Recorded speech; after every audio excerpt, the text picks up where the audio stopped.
Our next topic is probability. So at first we're going to be just talking about simple probability where there is one event. What I mean by one event, there's just one thing happening. Let's say we're flipping a coin. That's one event. Or we can roll a die. That's another event. Later we'll talk about independent and dependent events where there's two different things happening. Let's say we're rolling a die and we're flipping a coin. No matter what kind of probability we're talking about, it's always the likelihood that something happens or the chance that something happens.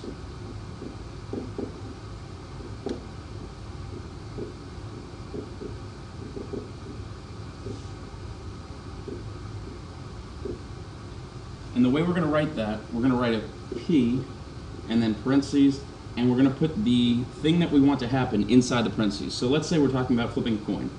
The probability of getting a heads would be written like this, P of heads, and the chance of that is 1 out of 2. We'll talk a little bit more about how I came to that, but you should see that this is the thing that we want to happen. This is the total possible things that could happen. We could get a heads or tails. This is the thing that we want to happen, that's just heads. We'll get more into that later. An outcome is actually what we're talking about on the bottom of the fraction. An outcome is anything that could happen.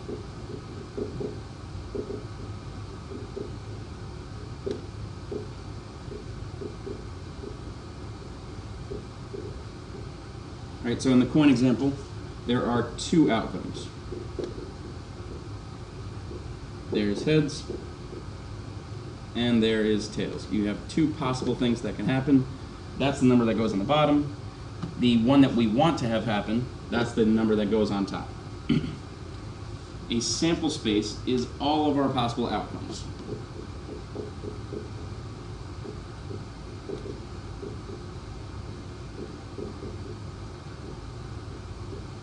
So actually, we kind of just talked about that here in our example. There's two. Our sample space is both heads and tails.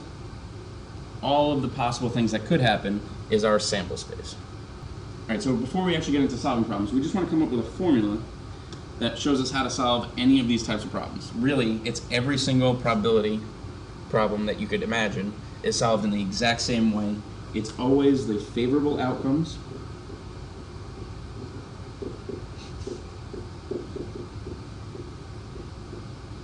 over the total outcomes.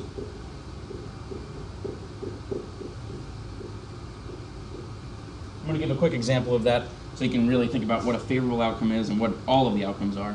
Let's say we have a bag of marbles.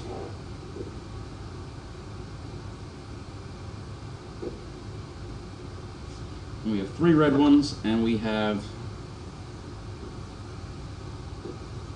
4 green ones. A favorable outcome is not really a good thing. We don't care whether it's green or red. We're really just asked, is that the thing that we're looking for? So a probability of, let's say, red. There, red is the favorable outcome. So we want to think about how many possible red outcomes are there in here. Well, there's 3 of them there. So our favorable outcomes here, the top number is 3. The bottom number is all of the possible outcomes. We can get a green, or we can get a red. We can get any of those 7 marbles.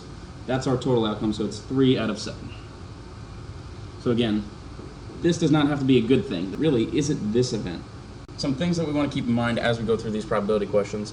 First off, we always want to remember to simplify our fractions completely. You don't always have to work with fractions. If you want to use a decimal or a percent to represent a probability, you can. So for example, we could write this as 0.42 or 42%. The probability will always be between 0 and 1. And actually, I want to make a correction on this number line down here. We do not want arrows at the end of these. That would imply that it's going on forever, but that's really not true. It's stopping at 1, and it's stopping at 0. If something has a probability of 0, that means it's absolutely impossible. If something has a probability of 1, that means it's certain. Alright, something that's definitely impossible, 1 equaling 2. That just does not happen. That's not true in any case. 1 does not equal 2. Okay, something that's absolutely certain, the sun will rise tomorrow.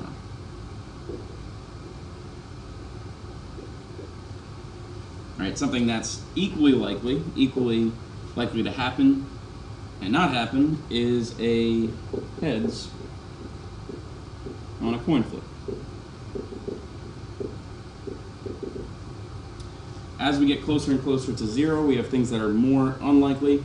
As we get closer and closer to 1, we have things that are more likely.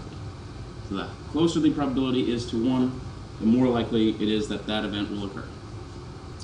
All right, on the back we have a dice experiment where we'll actually find some probabilities. So suppose this number cube was rolled, the sample space for any fair cube or fair die. When we say the word fair, that means it's just equally likely that each of those events will happen. The sample space are the numbers 1, 2, 3, 4, 5, and 6. So we have 6 possible outcomes. What's the probability that we will roll an even number? Well, 2, 4, and 6 are even numbers, so we have 3 favorable outcomes. And we have 6 total outcomes. So we have a 3 out of 6 chance of rolling an even number, or a 1 out of 2 chance, or a 50% chance, or a 0.5 chance. What is the probability you will roll a number less than or equal to 2? So 1 is less than 2, 2 is less than or equal to 2. So we have 2 possible outcomes that are favorable, and we have 6 total outcomes. So that is simplified to 1 out of 3. We divide the top and the bottom by 2. So we have a 1/3 chance for that to happen. We also have a 33.3% chance for that to happen. Usually you'll see it as a percent or a fraction. What's the probability that we will roll a 5 or a 6? Actually, that's going to give us pretty much the same thing. There's a 5 or a 6. That's 2 options out of the total of 6. So that's still 1 out of 3, or a 33% chance.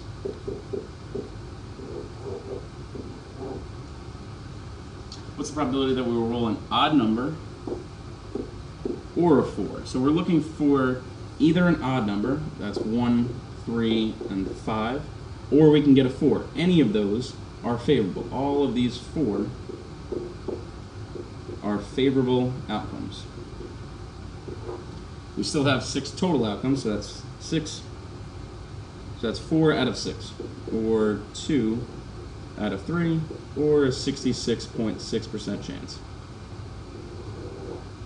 Now we're getting into making predictions. If we roll a die 80 times, about how many times would we expect it to land on 3? How many times would we expect to roll with 3? Okay, so we're rolling it 80 times. All right, so we're going to roll this die 80 times. If we were to roll it 6 times,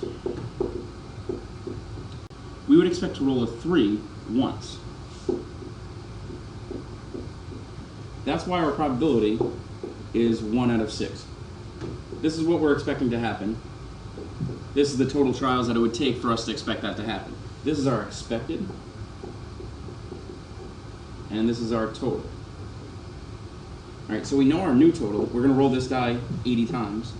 We don't know how many times we're going to expect it to land on a 3. Really, that's why we're setting it up like this. This is our expected again, and this is our total. Try to figure out how many times we would expect it to land on 3 out of a total of 80 trials. If we rolled it 6 times, we would expect once. Now we're trying to figure out, using this proportion, how many times we would expect a 3 out of this new total of 80. So we're going to cross multiply 6 times x and 1 times 80. In our last step to solve this, we divide by 6, and we get that x is 13 1/3. 13.3 repeated. So we would expect it to happen about 13 times. What's the probability that we will roll a number other than 5? So we just don't want a 5. That means we can get a 1, 2, 3, 4, or a 6. That's 5 out of the total of 6 options, or an 83.3% chance.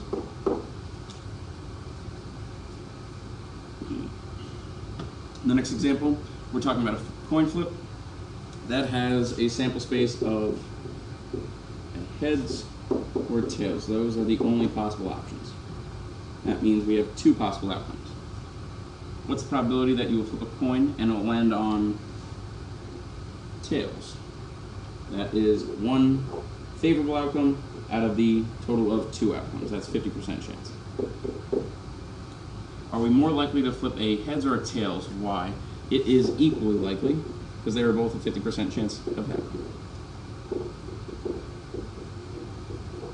Suppose the following spinner is spun. Find the probability of each outcome. First, we want to find our sample space. That is each of the possible numbers on there, 1 through 8. That is a total of 8 outcomes. So we want to know the probability of getting an odd number. We have 1, 3, 5, and 7. So that's 4 out of 8, or 1 out of 2. Really, it's just a 50% chance. What's the probability that we get a 1 or 2? So that is 2 out of the 8 options. That's 2 out of 8, or a 1 out of 4 chance, or 25%. It's a chance that we get a number other than 6, not a 6. So 1 and 2 still work, 3 also works, 4 works, 5 works, 7 works, 8 works, 6 is the only one that doesn't. That is a 7 out of 8 chance. That one can't be simplified, but we can turn that into a percent. That's 87.5%. What's the chance that we get a number that is less than 9? Well, all of these are less than 9, so that's definitely going to happen. That is a certain probability, or a 100% chance. We could also write that as 8 out of 8. What's the probability that we get an 8? That is just one of these out of all 8. So that's one favorable outcome out of the total, which is 1 out of 8, or 12.5%. What's the probability that we get a 10? There are no 10s on there. That can't possibly happen. That is a 0% chance. You could also write that as 0 out of 8. What's the probability that we get a number less than 7? 7 doesn't work. 6 works. 5 works. Everything less than 7 does it work. So that's 6 possible options out of 8. That's a 3 out of 4 chance, or a 75% chance. And the last one, what's the chance that we get a multiple of 3? Is really a number that's evenly divided by 3. So 3 works, 6 works, 9 works, 12, 15. Those are multiples of 3. We don't have all of those on here. Really, we just have these first two, 3 and 6. So that's 2 out of 8, or a 1 out of 4 chance. Again, let's write that as a percent. That's 25%.